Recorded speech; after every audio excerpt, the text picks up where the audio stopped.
Hello India जी, good morning यार। स्वागत है आपका एक नई वीडियो में। आज हम कारगिल युद्ध के टॉप 10 हीरो की बात करेंगे और टॉप 10 हीरो की कहानी बताते हैं। वीडियो पूरा देखें और वीडियो देखने के बाद में कमेंट में जय हिंद जरूर लिखें। मिलते हैं वीडियो के एंड में। कारगिल युद्ध के टॉप 10 हीरो। किसी ने सीने पर खाई गोली, कोई तिरंगा ओढ़कर लौटा। कारगिल युद्ध के जाबाज जवानों की कहानी जिनके नाम से कांप गए थे दुश्मन। कारगिल विजय दिवस, जिसे याद कर शहादत पर आंख नम हो जाती है, शौर्य से अपना सीना चौड़ा हो जाता है। कारगिल की हजारों फीट ऊंची चोटियों पर दुश्मन खड़े थे और नीचे सिर पर कफन बांधकर हिंदुस्तान के रणबांकुरे खड़े थे। माइनस तापमान के बावजूद जख्मी होते रहे, गोलियां खाते रहे, लेकिन पीछे नहीं हटे थे और अंत में दुनिया की सबसे ऊंची चोटी पर पहुंचकर दुश्मन के सीने को छलनी कर दिया।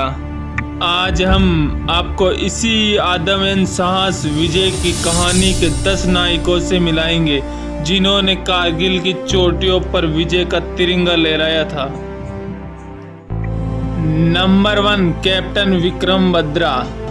विक्रम बत्रा 1974 में हिमाचल प्रदेश के पालनपुर में पैदा हुए।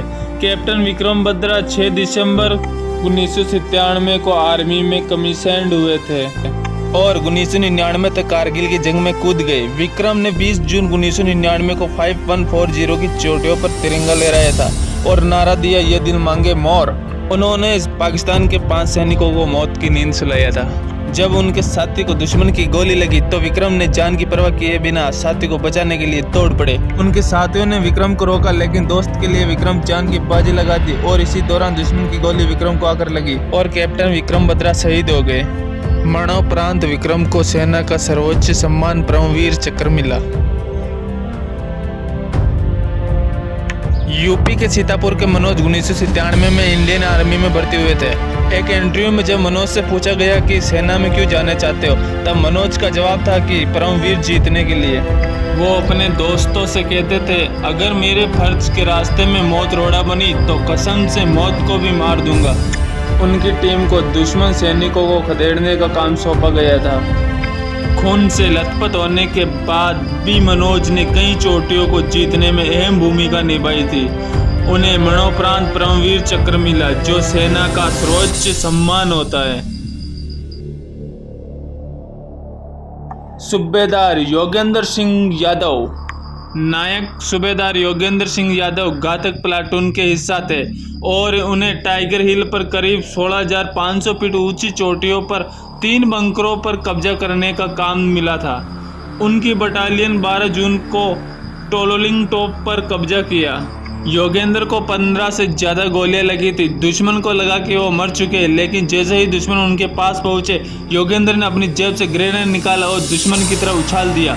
योगेंद्र को उनकी वीरता के लिए परमवीर चक्र से सम्मानित किया गया। वो देश के लिए सबसे कम उम्र के परमवीर चक्र विजेता है। सूबेदार संजय कुमार टैक्सी चालक थे।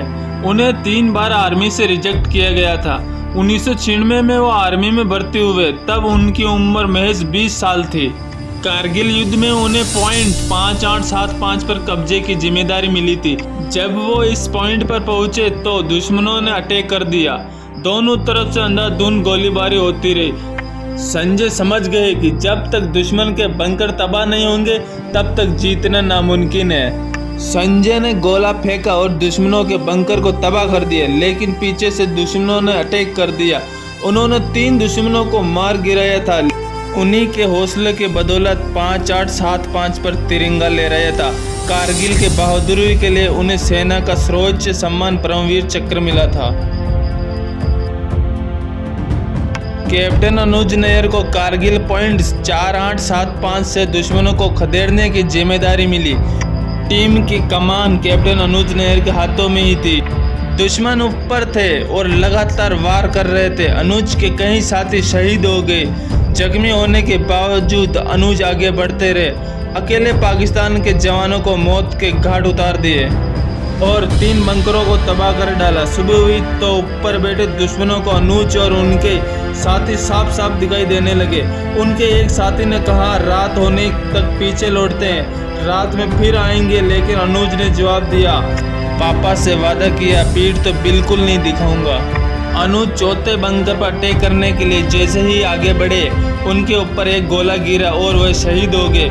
उसी दिन कुछ घंटों बाद पॉइंट 4875 पर तिरंगा फहराने लगा। कैप्टन अनुज को महावीर चक्र से सम्मान से नवाजा गया। अनुज की सगाई हो चुकी थी। 10 सितंबर को उनकी शादी होने वाली थी। युद्ध के लिए जाते वक्त उन्होंने सगाई वाली अंगूठी अपने ऑफिसर को यह कहते हुए दी थी कि किसी भी कीमत पर दुश्मन के हाथ नहीं लगनी चाहिए। कैप्टन विजयंत थापर। तोलोलिंग जंग की जिम्मेदारी कैप्टन विजयंत को मिली थी। 13 जून को भारत ने तोलोलिंग पर तिरंगा फहराया था। यह भारत की पहली बड़ी जीत थी, जिसके बाद विजयंत की टीम को लो एंड लो हिल और 3 पीपल से दुश्मनों को खदेड़ने का टास्क मिला। विजयंत अपनी टीम के साथ दुश्मनों के मोर्चे के करीब पहुंचे तो उनके कमांडर ने 50 मीटर पीछे हटने को कहा, लेकिन वो आगे गए। रात के 2 बज रहे होंगे। विजयंत दुश्मनों की पोस्ट से सिर्फ 15 मीटर की दूरी पर थे। कुछ देर के लिए दोनों तरफ से फायरिंग थमी तो विजयंत को लगा कि दुश्मन पर अटैक करने का यह सबसे बेहतर मौका है। उन्होंने जैसे ही पोजीशन ली, दुश्मन की गोली उनके सिर के आर पार हो गई।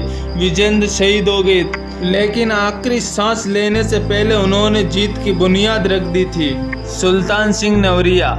कारगिल युद्ध के दौरान राजपूताना राइफल के रेजिमेंट के जवान हवलदार सुल्तान सिंह नवरिया के शहादत को भी भुलाया नहीं जा सकता है। कारगिल युद्ध जब शुरू हुआ तब सुल्तान सिंह छुट्टी पर घर आए हुए थे। जब उन्हें युद्ध की जानकारी मिली तो वे भिंड से रवाना हो गए। वह ऑपरेशन विजय के हिस्सा थे। उनकी टुकड़ी को पाक सेना द्वारा कब्जे में ली गई टोलोलिंग पहाड़ी पर द्रास सेक्टर में बनी चौकी को आज़ाद कराने की जिम्मेदारी दी गई थी। दुश्मन की गोलीबारी में वो जख्मी हो गए थे, लेकिन उन्होंने चोटी पर तिरंगा लहराया और कई जवानों के साथ शहीद हो गए। उन्हें मरणोपरांत वीर चक्र से सम्मानित किया गया था। नायक दिगंबर कुमार। साल 1985 में 2 राजपूताना राइफल में भर्ती हुए। 1999 में कारगिल युद्ध में शामिल हो गए। शुरुआत टोलोलिंग की चढ़ाई से हुई थी। दोनों तरफ से अंधाधुंध गोलीबारी हो रही थी। हमारे 7 जवान शहीद हो गए थे। 6 गोली दिगंबर को भी लगी थी। दिगंबर जान की परवाह किए बिना आगे बढ़ते रहे। अकेले पाकिस्तान के 18 बंकरों को तबाह कर दिया गया। ग्रेनेड के लिए दिगंबर आगे बढ़ते रहे थे। तभी अचानक उनके सामने पाकिस्तानी सेना के मेजर अनवर खान आ गए। दोनों फेस टू फेस आमने सामने थे, लेकिन इस मुकाबले में दिगंबर ने अनवर को हरा दिया और 13 जून 1999 को टोलोलिंग पहाड़ी पर झंडा फहराने में अहम भूमिका निभाई। दिगंबर को महावीर चक्र से नवाजा गया। Major DP Singh. DP Singh 25 साल की उम्र में 1999 में कारगिल की जंग में कूद गए थे। 13 जुलाई 1999 को अखनूर सेक्टर में जंग में लड़ते हुए जख्मी हुए थे। उनके शरीर पर 40 से ज़्यादा घाव थे। उन्हें अस्पताल ले गया तो डॉक्टरों ने मृत घोषित कर दिया। कुछ देर बाद सीनियर डॉक्टर को एहसास हुआ कि जिसे मृत घोषित किया गया उनकी सांसें चल रही है। इसके बाद डीपी सिंह का इलाज शुरू हुआ और वे बच गए, लेकिन उनका एक पैर काटना पड़ा। आज वह पूरी दुनिया में ब्लेड रनर के नाम से फेमस है। वो 4 बार Guinness book of world record में अपना नाम दर्ज करा चुके हैं। मेजर विवेक गुप्ता भी कारगिल युद्ध में उन जवानों में शामिल थे जिन्होंने दुश्मन के दांत खट्टे कर दिए। उन्होंने टोलोलिंग टॉप पर दुश्मनों को खदेड़ने में अहम भूमिका निभाई। कहीं गोलियां लगने के बावजूद वे अपने मिशन में आगे बढ़ते रहे। जख्मों के बावजूद उन्होंने दुश्मन देश के 3 सैनिकों को ढेर कर दिया। उनके प्रेरक नेतृत्व और बहादुरी से टोलोलिंग टॉप पर कब्जा किया गया। उन्हें मरणोपरांत देश के सैन्य सम्मान महावीर चक्र से सम्मानित किया गया। इसी तरह की वीडियो देखने के लिए विजय राजपूत ब्लॉग को सब्सक्राइब करें और कमेंट में जय हिंद लिखना ना भूलें। हेलो दोस्तों, आप अगर वीडियो में यहाँ तक आ गए तो वीडियो को सब्सक्राइब कर देना, लाइक कर देना और मिलते हैं कोई नेक्स्ट वीडियो में जल्द। विजय राजपूत ब्लॉग की तरफ से आप सभी को हैप्पी दीपावली, मेरी तरफ से एडवांस।